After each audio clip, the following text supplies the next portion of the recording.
Hey guys, and welcome back to our YouTube channel Ports and Ships. So today's shipping accidents news is as follows.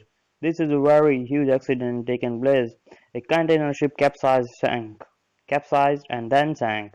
Containers floating in South China Sea. There was 285 containers on board. Most of them reportedly went overboard and are floating around. The ship developed heavy starboard list and contacted traffic control center. Capsized about an hour later. October 19 News said the traffic in the area either blocked or hampered. Container ship Vietnam Integrity capsized and sank between buoys 28:30 on Long Tau River while sailing downstream from Ho Chi Minh to Vung Tau, Vietnam at 23:30 LT UTC +7. October 18, hull is partially above water and number of containers are floating around. 17 crew made to the shore, all safe. There were 290 containers on board.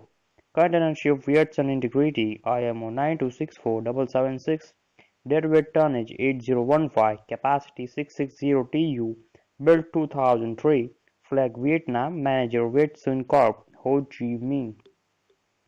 Container ship sank, containers floating South China Sea. Container ships capsized and sank late at night local time October 18 off port in South China Sea. Crew escaped. Safe many containers went overboard floating around. Thank you for listening to me. Share, subscribe and comment. Okay, welcome. In our next video, tune with us.